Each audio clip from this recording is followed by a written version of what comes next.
The laugh that changed everything. A man stands before a prison guard, speaking words that sound impossible. "I'm going to change," he says quietly. The guard's laughter echoes down the cell block, harsh, dismissive, carrying years of cynicism about rehabilitation promises. Everyone assumes this inmate is just another statistic, another failure waiting to happen. But what unfolds in the months ahead will challenge everything that guard thought he knew about human potential and transformation. If you're ready to discover how one person's determination can shift an entire institution's culture, subscribe now and join us on this extraordinary journey of redemption. Marcus Webb had served 3 years of an 8-year sentence when he made that declaration to Officer Raymond Carter. The prison workshop, a cramped space filled with donated tools and dusty equipment, had become his unlikely sanctuary. While other inmates spent recreation time in the yard, Marcus requested permission to work with wood, metal, and forgotten materials that administrators had written off as useless. Officer Carter remembered that conversation vividly. Marcus had approached him during evening count, his voice steady despite the hostile environment surrounding them. "I want to learn something real," Marcus had said, "something that matters when I get out." Carter's response had been automatic, protective even, a laugh born from witnessing countless broken promises. In 15 years working corrections, he had seen enthusiastic declarations fade like morning fog. Inmates spoke frequently about transformation, about becoming better versions of themselves. Then reality intervened. The grinding monotony of incarceration, the peer pressure from prison politics, the overwhelming statistical likelihood of recidivism. But Marcus possessed something Carter couldn't initially recognize, a profound understanding that genuine change required more than words. It demanded tangible evidence, consistent action, and patient accumulation of skills that society valued beyond prison walls. The workshop itself reflected institutional neglect. Fluorescent lights flickered irregularly. Workbenches bore decades of scratches and stains. The equipment, table saws, welding torches, hand tools, represented various donation drives, mismatched and often malfunctioning. Most inmates viewed the space as beneath them, a reminder of manual labor they'd spent lifetimes avoiding. Marcus saw opportunity where others saw abandonment. He began modestly, repairing a broken chair from the chapel, then a bookshelf for the library. Small projects that required focus, precision, and methodical planning. Each completed piece demonstrated increasing sophistication, joints that fit seamlessly, surfaces sanded smooth, finishes applied with meticulous care. Officer Carter watched from a distance, his skepticism gradually transforming into curiosity. Something about Marcus's approach differed fundamentally from typical inmate behavior. There was no performance in his work, no attempt to impress or manipulate, just quiet, consistent dedication to craftsmanship. What Marcus built in that forgotten workshop would eventually transform not just his own future, but challenge the entire prison's understanding of rehabilitation. In Chapter 2, discover the first piece that made everyone stop and stare. The first masterpiece: when determination meets raw material, something extraordinary can emerge, but only if the craftsman possesses patience that transcends immediate gratification. Marcus Webb was about to create something that would stop conversations mid-sentence and make even the most hardened corrections officers pause in genuine wonder. Don't miss what happens next. Subscribe to follow this remarkable transformation from mockery to mastery. 6 weeks into his workshop commitment, Marcus approached Warden Patricia Thornton with an unusual request. He wanted permission to build a memorial bench for Officer Kenneth Morrison, a well-liked guard who had recently passed away from cancer. The request itself was extraordinary. Inmates rarely initiated projects honoring corrections staff. The emotional distance between incarcerated and incarcerator typically remained absolute. Warden Thornton studied Marcus carefully during that conversation. His prison records showed no disciplinary violations in recent months, a notable change from his turbulent first year. She granted permission cautiously, uncertain whether this represented genuine transformation or sophisticated manipulation. Marcus spent 3 months on that bench. He selected oak planks salvaged from a demolished courthouse, wood that carried its own institutional history. Each piece required careful examination for structural integrity, for grain patterns that would complement rather than conflict. He hand-planed surfaces until they felt like silk under fingertips, a tactile experience that demanded hours of repetitive motion and absolute concentration. The design incorporated subtle memorial elements. Morrison's badge number carved discreetly into the backrest, coordinates of his hometown etched beneath the seat. These details weren't showmanship. They demonstrated Marcus's research into Morrison's life, conversations with guards who had worked alongside him, genuine interest in honoring someone's legacy properly. Officer Carter found himself drawn to the workshop more frequently, ostensibly for security checks, but increasingly out of fascination. He watched Marcus work with materials as though they possessed inherent dignity, deserving respect. There was something almost meditative in the inmate's approach. No wasted motion, no frustrated outbursts when complications arose. Just patient problem-solving and incremental progress. The bench's unveiling occurred during a small memorial service. Staff members who attended expecting crude craftsmanship found themselves confronting something entirely different. Furniture that exhibited professional-grade construction and artistic sensibility. The finish gleamed with multiple coats of hand-rubbed oil. Joinery demonstrated mastery of traditional techniques that modern furniture manufacturing had abandoned decades ago. Warden Thornton ran her hand along the armrest, feeling the seamless integration of form and function. "Where did you learn this?" she asked Marcus directly. "Here," he answered simply. "YouTube videos in the library, books from the donation boxes, trial and error. Mostly error at first." That honesty captured something essential about Marcus's transformation. He didn't claim natural talent or minimize the difficulty. He acknowledged the grinding work of skill acquisition, the humility required to learn from mistakes, the discipline necessary to persist through frustration. Officer Carter's laugh from weeks earlier suddenly felt hollow in his memory. He had witnessed something rare, an inmate who understood that redemption required demonstrable competency, not just remorseful language. The bench was only the beginning. In Chapter 3, discover how Marcus's workshop became the most requested assignment in the entire facility. The waiting list recognition carries strange power in environments where identity dissolves into numbers and uniforms. When authentic skill emerges from unexpected sources, it creates ripples that challenge established hierarchies and assumptions.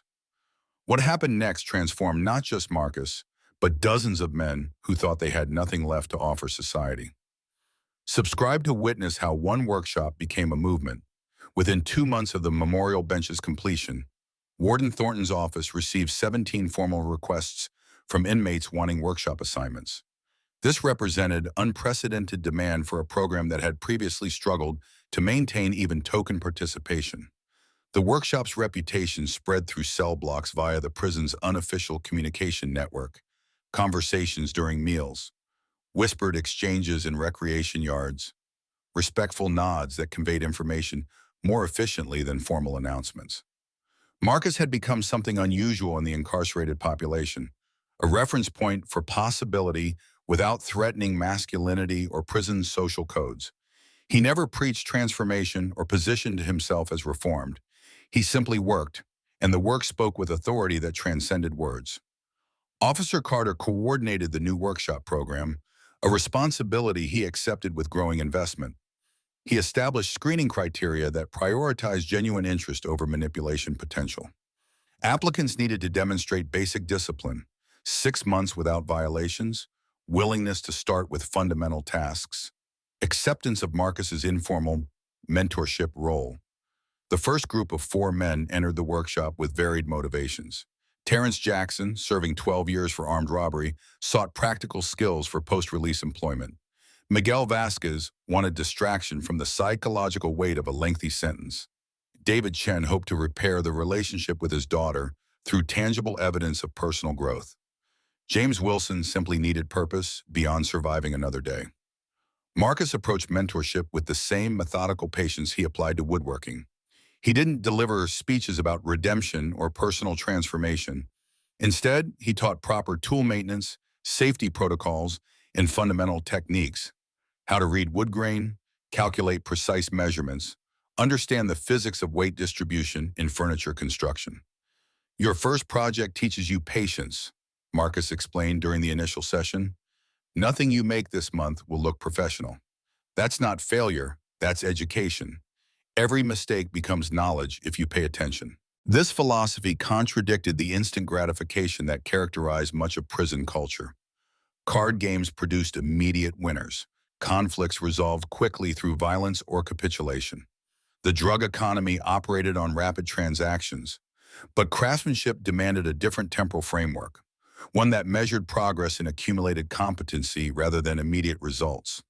Terrence struggled initially with this adjustment.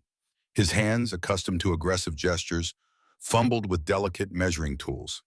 He broke 3 saw blades in the first week through excessive force and impatience. Rather than criticize, Marcus demonstrated proper technique repeatedly, adjusting Terrence's grip, modulating his pressure, teaching the counterintuitive truth that precision requires gentleness rather than strength. Officer Carter observed these interactions with increasing respect. Marcus had developed pedagogical instincts that professional educators struggled to master, knowing when to intervene, when to allow productive struggle, when to praise incremental improvement. There was no condescension in his instruction, no superiority complex that sometimes infected peer mentorship programs. By month's end, the workshop had produced its second masterpiece, and this time it came from the most unexpected source. Chapter 4 reveals how Terrence Jackson discovered capabilities he never knew existed. Hands that built more than furniture. When someone discovers dormant potential after years of believing themselves incapable, the transformation transcends simple skill acquisition. It reconstructs fundamental self-perception. Terrence Jackson was about to experience this psychological revolution, one carefully measured cut at a time. Subscribe now to follow this powerful journey of men discovering that their hands can create instead of destroy. Terrence Jackson's criminal history contained a familiar pattern: escalating violence rooted in perceived disrespect, fragile masculinity expressed through aggression, economic desperation channeled into robbery. His trial testimony revealed limited education, childhood poverty, and a worldview shaped by survival instincts that valued immediate dominance over long-term planning. Prison had initially reinforced these patterns. He fought frequently, accumulated disciplinary violations, and maintained the hardened persona that protected vulnerable inmates from exploitation. The workshop represented his first voluntary vulnerability in years. He entered uncertain whether admitting ignorance about woodworking would undermine his reputation in the yard. Prison social dynamics punish perceived weakness ruthlessly, asking for help, acknowledging inadequacy, displaying patience. These behaviors contradicted the performance of invulnerability that kept men safe. Marcus recognized this tension immediately. He had navigated similar psychological territory during his own early transformation. His approach emphasized practical knowledge over emotional processing, allowing Terrence to engage without feeling exposed. Here's how you sharpen a chisel, Marcus would say, demonstrating technique without commentary about personal growth or rehabilitation.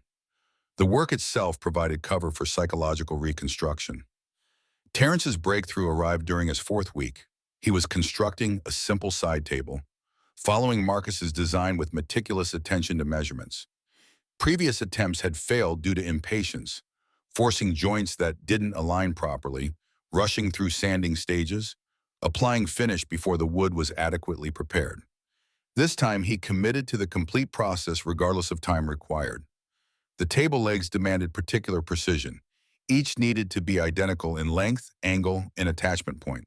Terrence measured repeatedly, marked his cuts carefully, and executed each saw stroke with controlled pressure.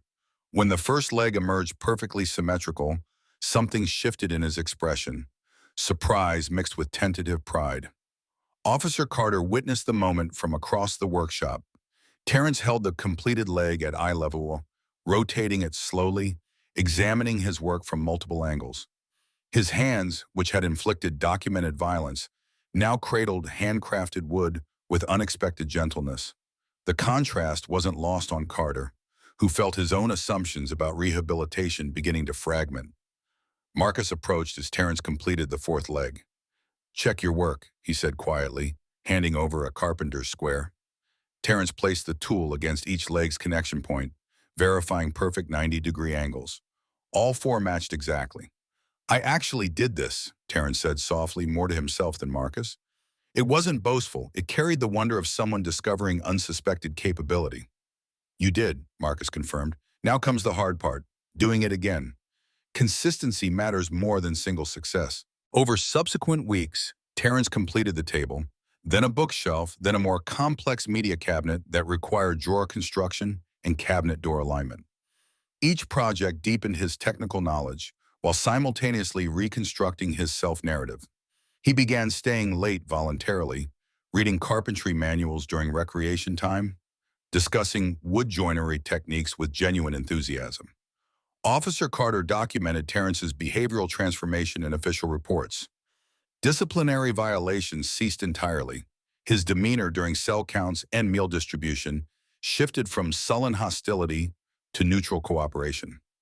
Other inmates noticed the change, some mockingly, others with quiet curiosity about whether similar transformation might be possible for themselves. The workshop's influence was spreading beyond its physical walls. In Chapter 5, discover how an unexpected visitor forced the prison administration to confront what Marcus had actually created. The inspector's surprise institutional scrutiny typically focuses on problems, violations, security failures, statistical deviations from expected outcomes. But when excellence emerges unexpectedly, it forces administrators to reconsider assumptions about potential and purpose. What happened when a state inspector arrived expecting to find a failing program? Subscribe to witness the moment that changed everything. State Inspector Donald Reeves arrived unannounced on a Tuesday morning, part of a routine facilities assessment that examined educational and vocational programs across the correctional system. His clipboard contained standardized evaluation criteria, equipment maintenance, safety protocol compliance, measurable skill development, post-release employment outcomes. The workshop wasn't his primary focus, just another box to check in a comprehensive institutional review. Warden Thornton accompanied him personally, a strategic decision that reflected her growing pride in the program's unexpected success. As they approached the workshop, sounds of careful construction filtered through the doorway.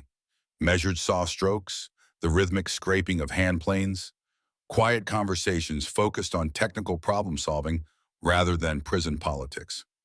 Reeves entered expecting the typical vocational program. Minimal engagement, outdated equipment, instructors going through motions while inmates perform busy work. Instead, he encountered something resembling a legitimate craftsman's studio. 6 inmates worked at individual stations, each focused intently on projects in various completion stages. Marcus moved between workstations offering guidance, his instruction combining technical precision with patient encouragement. The inspector's trained eye immediately assessed the work in progress.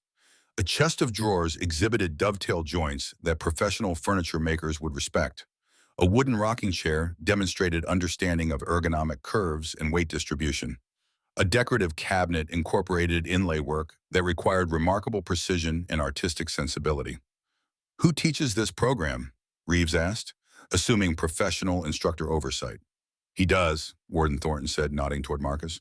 "Marcus Webb. He's self-taught, learned everything here through library resources and practice.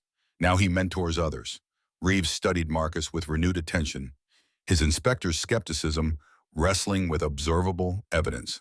In 20 years evaluating correctional programs, he had encountered countless rehabilitation initiatives that prioritized process documentation over actual results, paperwork confirming activities, statistics measuring participation, but rarely genuine skill development that translated into post-release employability. He approached Miguel Vasquez, who was hand-sanding a jewelry box destined for his wife. "How long have you been working here?" Reeves asked.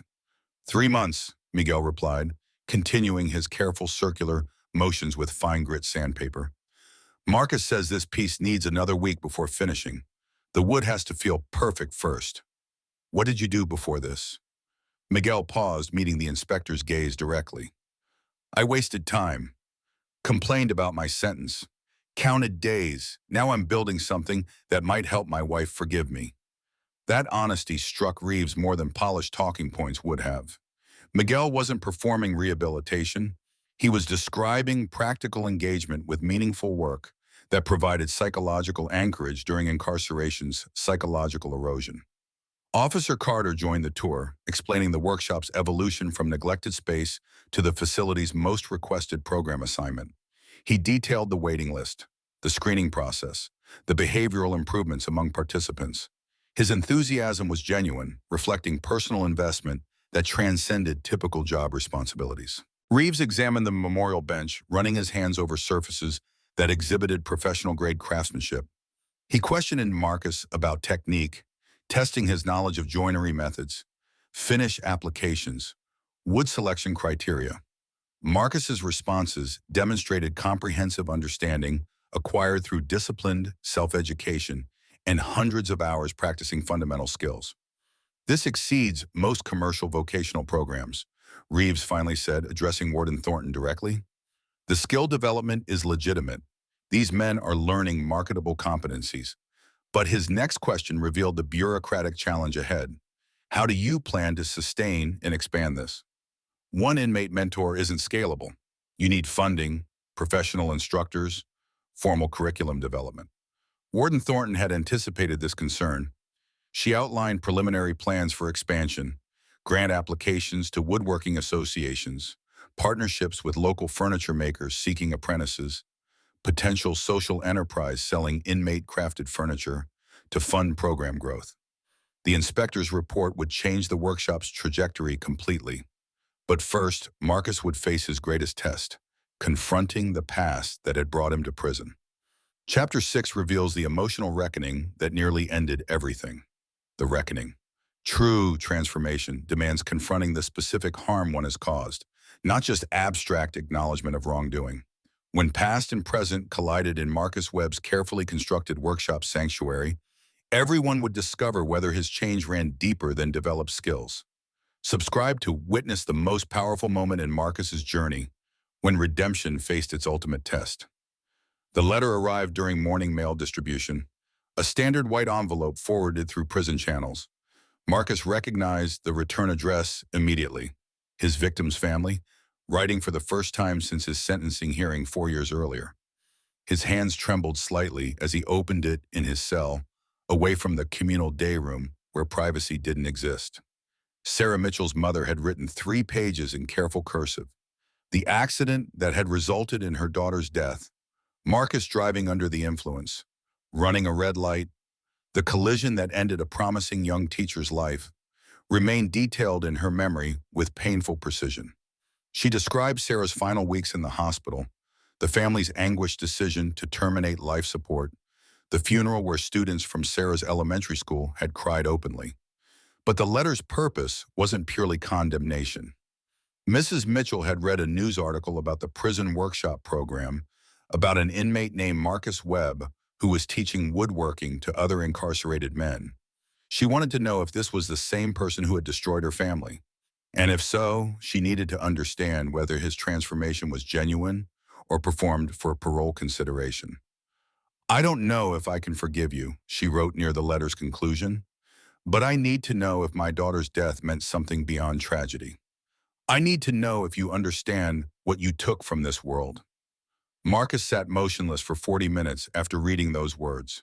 The workshop had provided psychological refuge from his guilt, allowing him to focus on tangible creation rather than dwelling on irreversible destruction. But Mrs. Mitchell's letter forced confrontation with the specific human cost of his actions, not abstract remorse, but detailed reckoning with one family's permanent grief. Officer Carter found him during lunch period, still sitting alone in his cell with the letter resting on his knees. Carter had developed intuition about inmate emotional states after 15 years in corrections. Marcus's posture conveyed something beyond typical prison distress. "You all right?" Carter asked, his tone conveying genuine concern rather than procedural inquiry. Marcus handed him the letter without speaking. Carter read it slowly, understanding dawning about the weight Marcus carried daily beneath his disciplined workshop demeanor. "What are you going to do?" Carter asked finally. "I don't know. What can I do? I can't bring her back. Can't undo what happened. She's right. I don't know if what I'm doing here means anything compared to what I destroyed." Carter sat down on the cell's metal stool, a gesture that violated typical guard inmate physical distance protocols. I'm going to tell you something I've never told any inmate. My sister was killed by a drunk driver when I was 17. Different situation, different person, but I understand that family's pain personally. Marcus looked up, surprised by this disclosure. You want to know why I laughed when you first talked about changing? Carter continued, because I didn't think people who did what you did could genuinely transform. I thought you were all fundamentally broken in ways that couldn't be repaired. But watching you these past months has challenged that belief. You're not performing, you're actually different. Different doesn't bring Sarah Mitchell back, Marcus said quietly. No, it doesn't. But maybe it prevents the next Sarah Mitchell. Maybe teaching men in here to build instead of destroy means something. Maybe that's part of what redemption looks like. Living in a way that honors the person you harmed by ensuring others don't repeat your mistakes. Marcus would write a response to Mrs. Mitchell that night, and what he chose to share would test whether the prison administration truly believed in his rehabilitation. Chapter 7 reveals the profound decision that forced everyone to confront what redemption actually requires. The letter that changed everything. Words carry different weight when they emerge from genuine accountability rather than strategic positioning for parole. Marcus Webb was about to write the most important communication of his incarceration, one that would test whether the prison system could accommodate authentic remorse. Don't miss this pivotal moment. Subscribe to see how one letter transformed not just Marcus's future, but challenged the entire institution's understanding of justice and rehabilitation. Marcus spent 3 evenings composing his response to Mrs. Mitchell. He wrote 7 complete drafts, each attempting to balance honesty with respect for her grief. The challenge wasn't finding words, it was finding words worthy of her pain and his accountability. His final version contained no excuses, no minimization of his responsibility, no request for forgiveness he recognized he hadn't earned. Instead, he described his daily confrontation with what he had done. The specific moment each morning when he forced himself to remember Sarah Mitchell's photograph from the trial, the way he mentally spoke her name before entering the workshop, his understanding that no amount of furniture built could balance the life he'd extinguished. I cannot ask your forgiveness, he wrote in the letter's crucial paragraph. I can only tell you that I wake up every day knowing what I destroyed. The work I do in the workshop isn't redemption. It's the only meaningful thing I can offer a world I diminished. If it helps even one person avoid my path, if it gives other inmates a reason to change their trajectory, then perhaps Sarah Mitchell's death contributed to preventing future tragedies. But I know that's small comfort compared to what you've lost. He described the memorial bench he had built for Officer Morrison, how that project had taught him that honoring someone's life required understanding their impact on others, researching their values, creating something that reflected their essence rather than his ego. If you would permit it, he concluded, I would like to build something in Sarah's memory. Not to ease my guilt, but because she deserves to be remembered through creation rather than destruction. Marcus showed the letter to Officer Carter before mailing it, needing external validation that his words respected Mrs. Mitchell's grief rather than prioritizing his own emotional processing. Carter read it twice, his expression revealing complicated emotions Marcus couldn't fully interpret. This is going to create problems, Carter said finally. What kind of problems? The kind where administration has to decide if they believe in what you're doing here. Inmates aren't supposed to have direct contact with victims' families outside formal restorative justice programs. If you mail this, it becomes part of your permanent file. It could complicate your parole hearing. Marcus absorbed this information silently. The letter represented authentic accountability, but potentially jeopardized his future release. The calculation was simple. Pursue genuine reconciliation with consequences, or maintain strategic silence to preserve institutional standing. I need to send it, Marcus said. Not for parole, for me, for her, because it's the only honest thing I can do. Carter nodded slowly, respect evident in his expression. All right, I'll make sure it goes through proper channels. 3 weeks passed before Mrs. Mitchell's response arrived. During that period, Marcus continued his workshop responsibilities with increased intensity, as though the physical work could somehow atone for years of destructive behavior. He completed a dining table for the prison chaplain's office, mentored 2 new workshop participants through their initial projects, and began designing the memorial piece he'd proposed. Mrs. Mitchell's second letter was shorter, more direct. She agreed to his proposal with specific conditions. The memorial piece should reflect Sarah's love of teaching and children. It should reside somewhere that served educational purposes. And Marcus should understand that her acceptance of this gesture didn't constitute forgiveness, only acknowledgement of his apparent sincerity. Sarah believed people could change, Mrs. Mitchell wrote in her closing paragraph. She taught in the juvenile detention system before moving to elementary education. She would have wanted to believe that even someone who caused such harm could become different. So I'm allowing this. For her, not for you. Warden Thornton called Marcus to her office after the letter arrived through proper institutional channels. She sat across from him, Mrs. Mitchell's correspondence spread across her desk, her expression revealing the administrative complexity this situation created. "This is unusual," she said carefully. "We don't typically facilitate inmate-victim family contact outside structured programs. But I've read both letters. What you wrote took courage, and her response suggests something meaningful might result." "I want to build something worthy of her daughter," Marcus said simply. "Then that's what you'll do."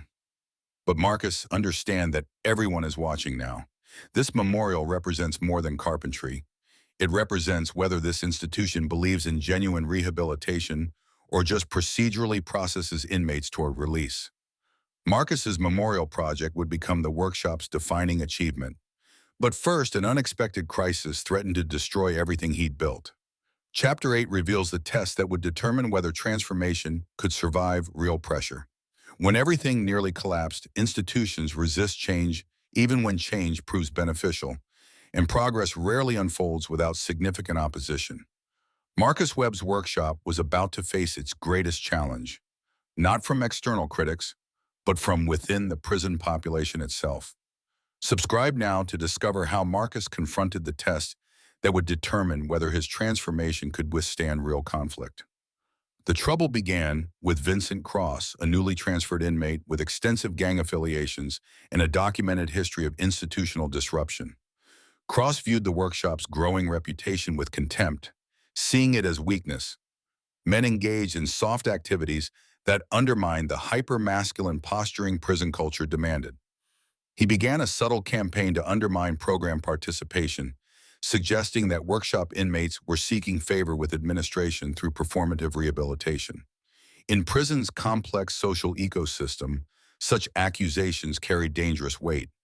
Men who appeared to ingratiate themselves with authorities risked being labeled cooperators, a designation that could result in violence or social ostracism. Several workshop participants began receiving pressure to quit, threats disguised as casual conversation in the yard. Terrence Jackson was first to report the problem to Marcus during an evening session. "Cross is saying we're all playing administration for easy time," Terrence explained, his expression revealing concern about reputation damage. "Some guys are reconsidering the workshop. They don't want the heat." Marcus absorbed this information while sanding a cabinet door, his hands maintaining steady rhythm despite the news. He understood prison politics intimately. He'd navigated similar dynamics during his own early incarceration. Confronting Cross directly could escalate into violence. Reporting the issue to security might resolve the immediate problem, but confirm accusations of administrative cooperation. Ignoring it would allow the pressure campaign to slowly dismantle everything the workshop represented. Officer Carter entered the workshop as Marcus contemplated responses, his timing suggesting he'd already heard about the situation through correctional staff's informal intelligence network. He stood at Marcus's workstation, ostensibly inspecting the cabinet door but clearly waiting for conversation. "You know about Cross," Marcus said, a statement, not a question. "I know he's targeting your program," Carter confirmed. "I know he's trying to intimidate participants. The question is what you're going to do about it. What can I do without making things worse?" Carter considered this carefully before responding. "You could confront him publicly, establish dominance. That's the traditional prison solution." Or you could demonstrate that what you're building here matters more than one inmate's opinion. But that requires courage of a different kind. Being willing to look weak by traditional standards while actually remaining strong in ways that matter. Marcus recognized the wisdom in Carter's suggestion. The workshop's value didn't depend on Vincent Cross's approval. But prison culture often demanded visible responses to challenges, preferring aggressive confrontation over strategic patience. Choosing the latter required confidence in the program's legitimacy that transcended institutional politics. The next afternoon, Cross approached Marcus directly in the recreation yard, a calculated public challenge designed to force reaction. "Heard you're teaching boys to play with dolls in your little craft room," Cross said loudly, ensuring surrounding inmates could hear. "That what we're doing now? Arts and crafts for good behavior credits?" Marcus stood slowly, maintaining eye contact without aggression. The crowd that naturally formed around potential conflicts waited for his response, measuring whether he would accept this disrespect or respond with the violence prison hierarchy typically demanded. "We're learning skills," Marcus said calmly, "building furniture people actually want. If that seems weak to you, maybe you don't understand the difference between destruction and creation." "I understand you're trying to impress the warden," Cross countered. "Playing the reformed inmate for parole points, we all see through it." "Then prove it," Marcus replied, his tone remaining measured. "Come to the workshop. Try building something yourself. If it's as easy and meaningless as you claim, you should have no problem. But if you can't do it, if you lack the patience and discipline required, then maybe you should reconsider who's actually weak here." This invitation surprised Cross and the surrounding inmates. Marcus hadn't responded with aggression or backed down, but he hadn't engaged in traditional posturing either. He transformed the challenge into an opportunity, gambling that Cross would refuse the invitation and thereby undermine his own criticism. Cross studied Marcus silently, calculating his next move. Accepting the invitation meant validating the workshop by participating. Refusing it made his criticism appear cowardly, unwilling to substantiate his claims. "I don't need to prove anything to you," Cross finally said, the response revealing his position's weakness. "Then stop interfering with men who want to use their time productively," Marcus replied quietly, turning away to end the conversation on his terms rather than allowing it to escalate. The confrontation wouldn't end there. What happened next would force the entire institution to choose sides and reveal who truly supported transformation versus who simply tolerated it. Chapter 9 shows the unexpected alliance that saved the workshop. The alliance no one expected real change requires unlikely coalitions, partnerships between people who might never naturally cooperate but recognize shared interests in specific outcomes. The workshop's survival would depend on such an alliance, one that challenged everyone's assumptions about prison loyalty and institutional politics. Subscribe to witness how the most unexpected ally emerged when Marcus needed support most. 3 days after the recreation yard confrontation, Officer Carter received an unusual request through the prison's internal communication system. Vincent Cross wanted to speak with Warden Thornton, not about filing a grievance or requesting a transfer, but about the workshop program. The request itself was strange.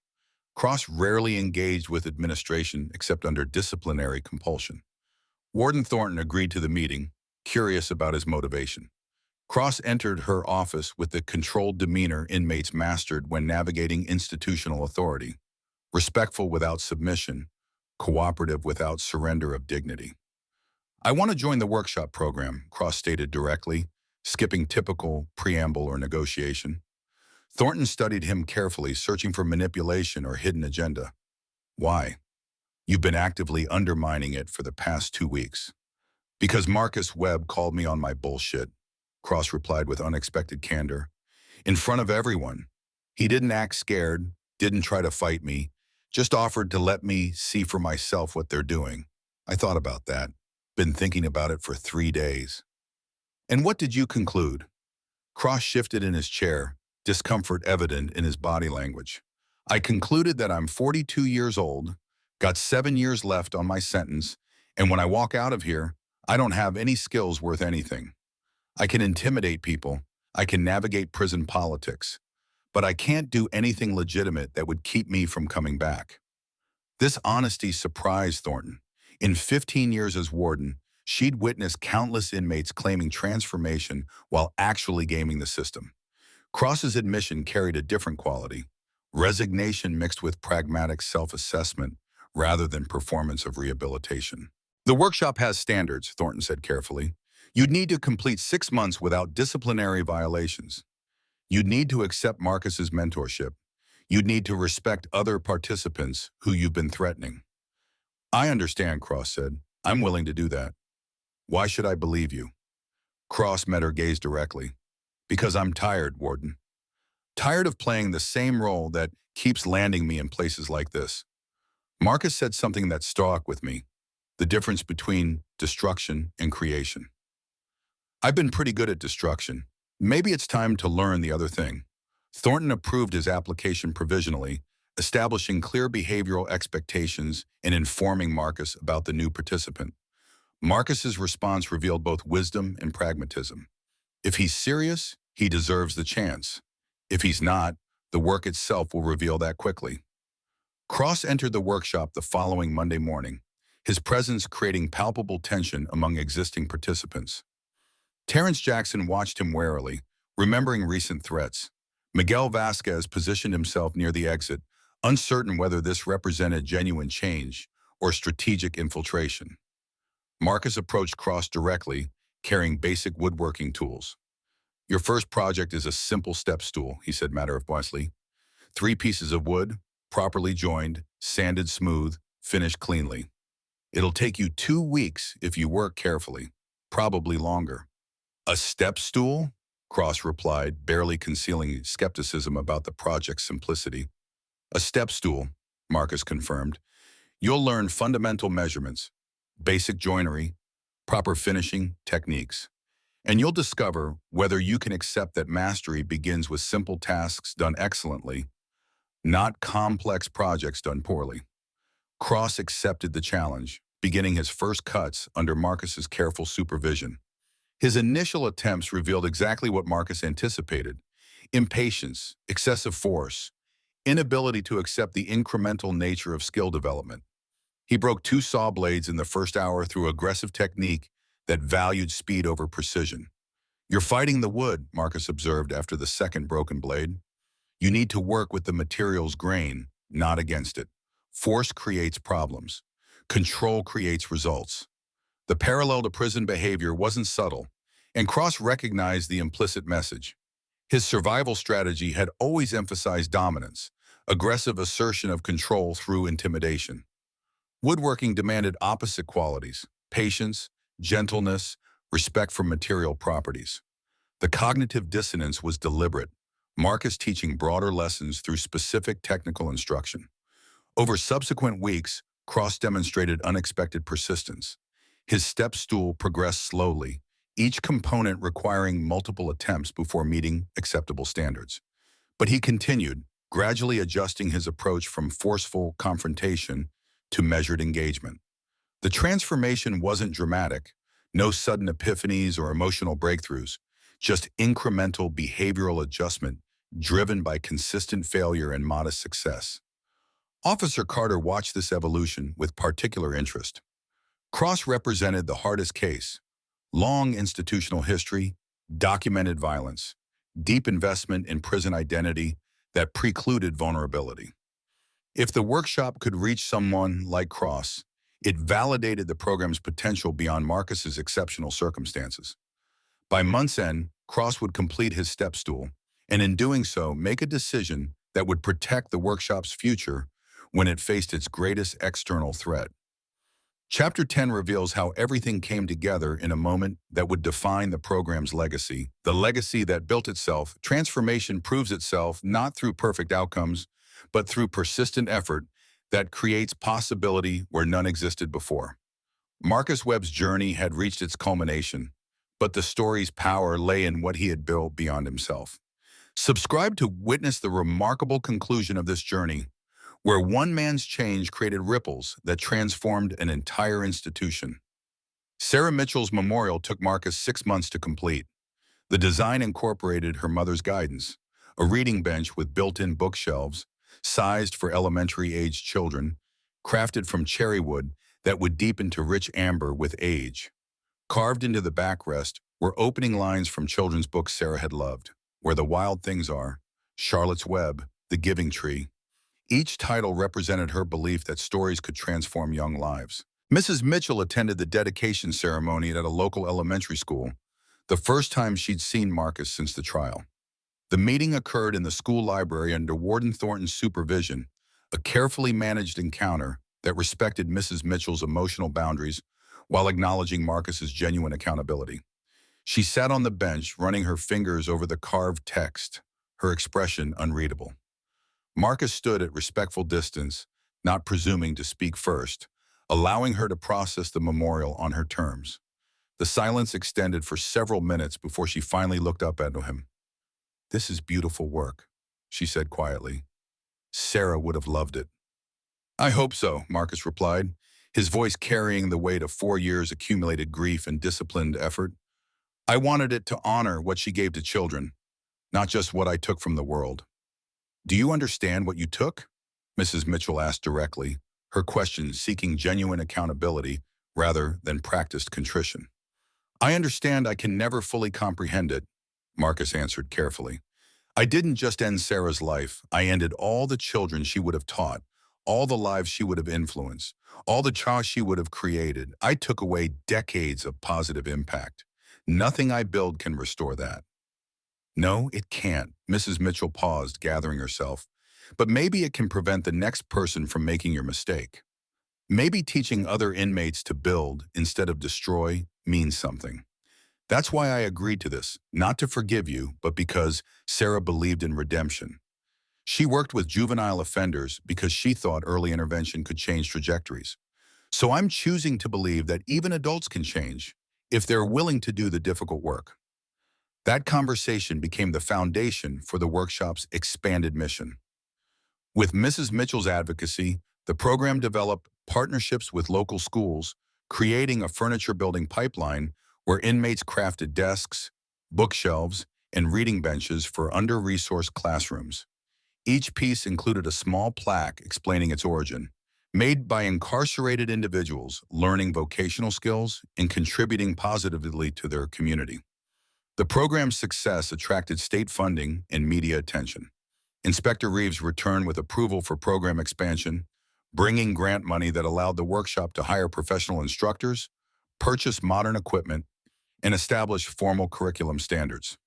But Marcus remained the program's heart, his story providing living evidence that genuine transformation was possible. Vincent Cross completed his step stool and progressed to more complex projects. His behavioral records showed no violations for 9 consecutive months, his longest clean period in 12 years of incarceration. He began mentoring newer workshop participants with the same patient instruction Marcus had shown him, the cycle of rehabilitation perpetuating itself. Terrence Jackson was first workshop participant to be released, paroled after completing his sentence. He immediately found employment with a local furniture company, his workshop portfolio demonstrating skills that employers valued. He returned monthly to speak with current participants, living proof that the program's benefits extended beyond incarceration. Officer Raymond Carter's transformation paralleled the inmates. The guard who had laughed cynically at Marcus's initial declaration now advocated passionately for rehabilitative programming in corrections industry conferences. His testimony helped other facilities develop similar initiatives, spreading the workshop model across multiple institutions. On the 1-year anniversary of Sarah Mitchell's memorial dedication, Marcus stood in the workshop surrounded by a dozen current participants. The waiting list had grown to 43 inmates. The program had produced furniture for 17 schools, 3 community centers, and 2 domestic violence shelters. State legislators had visited twice, considering legislation to expand vocational programming system-wide. Marcus held his latest project, a cradle commissioned by Officer Carter, whose wife was expecting their first child. The piece incorporated traditional joinery techniques that furniture manufacturers had abandoned decades earlier, craftsmanship that honored both material and purpose. "I want to tell you all something," Marcus said to assembled participants. "When I started working in here 4 years ago, I thought I was just learning a trade. But I was actually learning something more fundamental, that who I was didn't have to determine who I could become. That change required more than wanting to be different. It required doing different things day after day until the doing became who I was. He paused, looking at faces representing diverse backgrounds, crimes, sentences. Every piece you build proves something important. It proves your hands can create instead of destroy. It proves you can contribute value to a world you've harmed. It proves that labels, inmate, criminal, convict, don't define your total possibility. They describe your past, not your future. Vincent Cross stood at the back, his completed coffee table, his fifth major project, awaiting final finishing.